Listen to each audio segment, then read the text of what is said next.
Now that we have defined the critical issues of the day and the economic value of nature as a foundation for climate action, let's roll up our sleeves and make a start.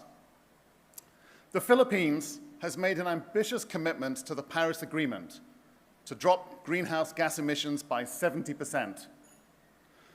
While we contribute only 0.3% of total global GHGs, we are in the top 5 most affected countries by climate change. So let's learn about the Philippines' climate agenda and how we plan to attain it. Please welcome her Honorable Secretary of the Department of Environment and Natural Resources, Madam Secretary Maria Antonia Yulo Loizaga.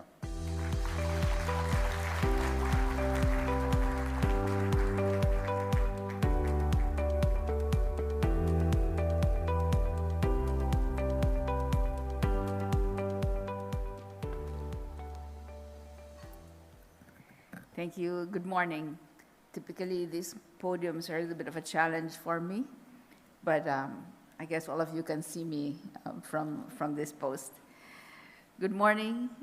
Good morning to the SM Group, Ms. Tessie C. Coson, Mr. Hansi, and the Board of Directors, World Wildlife Fund, Ms. Maribel Garcia, Twin Custodio, and the board as well. Thank you very much for inviting me, distinguished speakers. Later on, I'd like to wish you a very fruitful day ahead.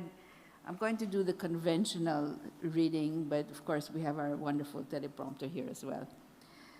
Congratulations to the SM Group and the World Wildlife Fund for Nature, Philippines, for holding this year's United for Climate Sustainability Forum, PH, which serves as the launch platform for the creation of the Philippine Alliance for Climate Action. It's an honor to be invited to share the DNR's thoughts on how we at the department are working to recast our own roles, given the interconnectedness of our systems and the existential challenges coming from climate change. While new risks are emerging, there are also new ways of working. Today, therefore, this should serve as a milestone along the pathway to those new ways. Let me begin by saying that while the challenge to keep to 1.5 degrees and to keep it alive grows larger as we speak, there is consensus now that every fraction of a degree counts, and we should not give up that target.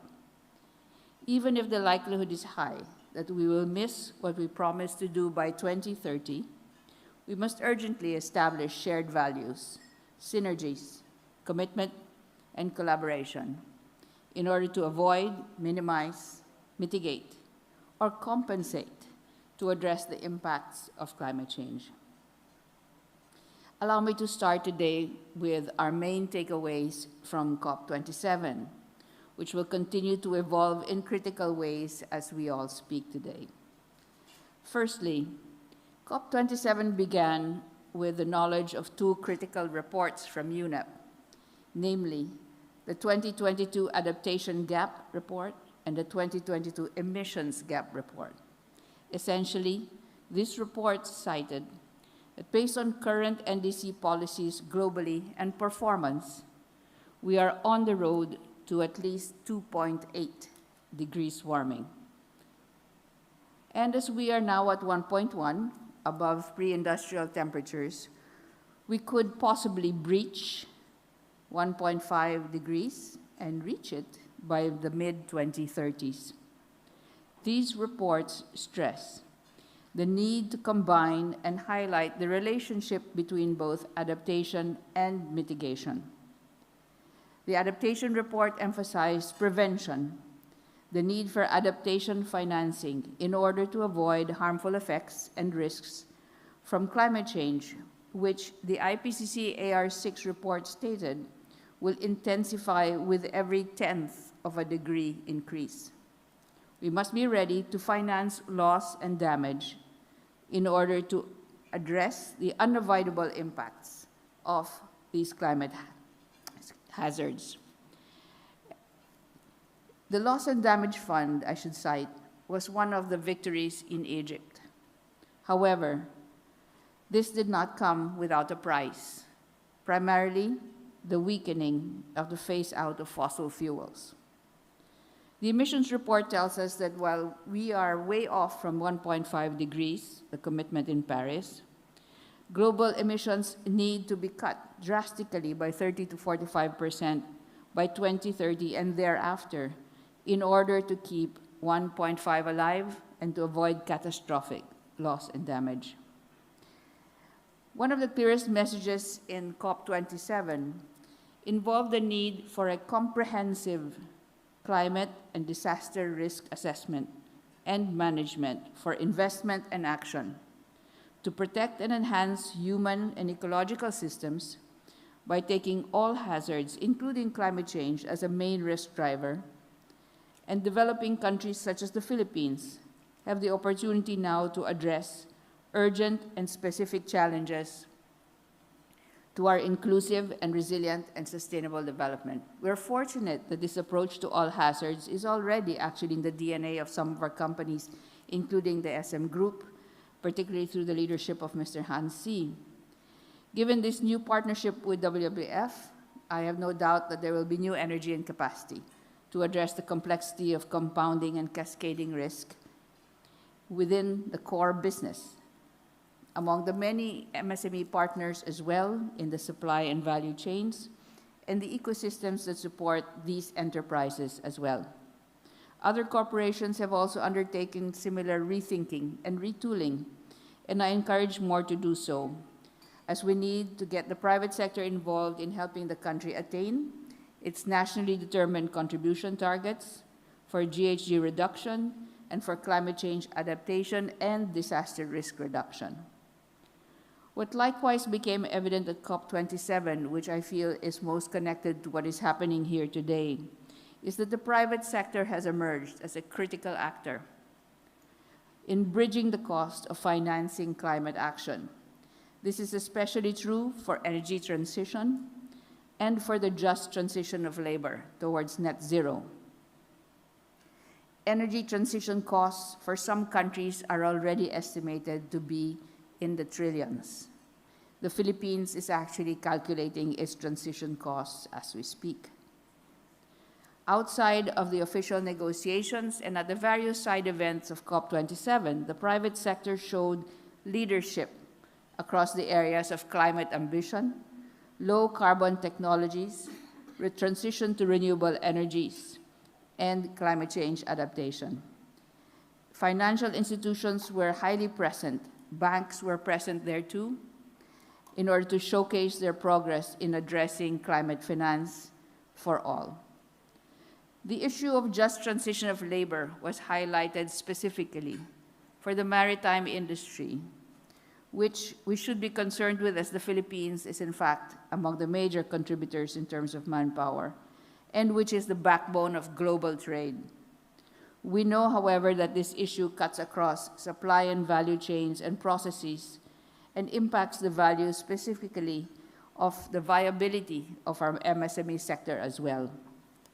There's an urgent need to begin enhancing basic, tertiary education, reskilling, upskilling, in order to anticipate changes in energy, material sources, mobility of goods and services, construction, digitalization, and the new ways of working. Financing climate action continues to be a slow and incremental process globally. At COP27, climate finance was in high demand, but once again low in delivery. The promised $100 billion per year by developed countries in 2020 remains unfulfilled. But there was a pledge to double the adaptation finance.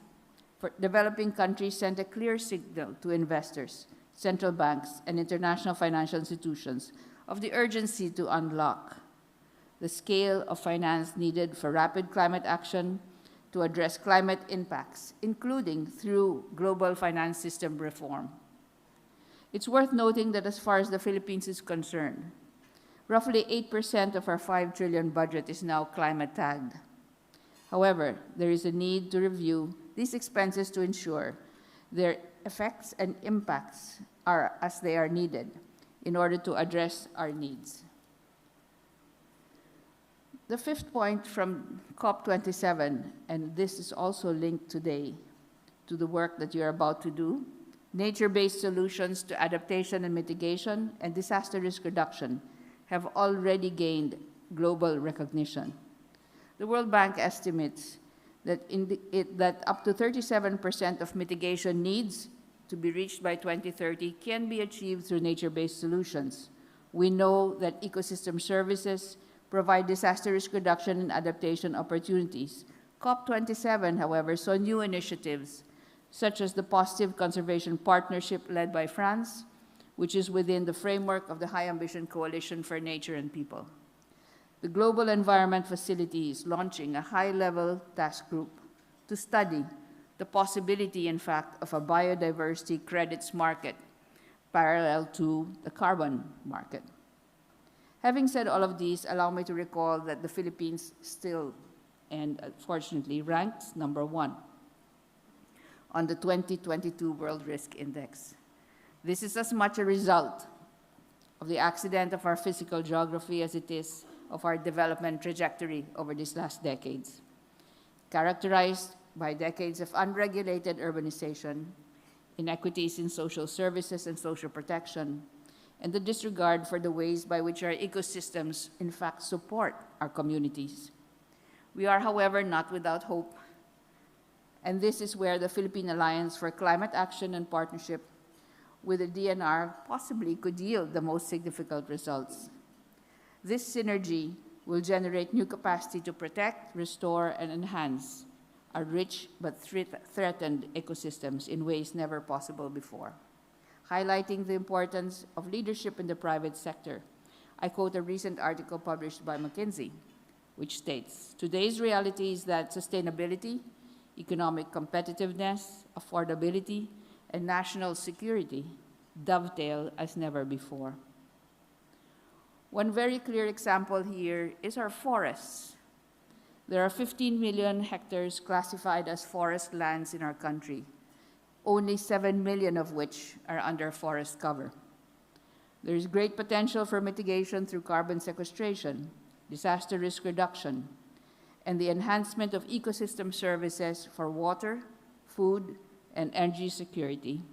Ours is an archipelagic country. This potential extends to our coastal and marine ecosystems, including mangroves, seagrass, and reefs.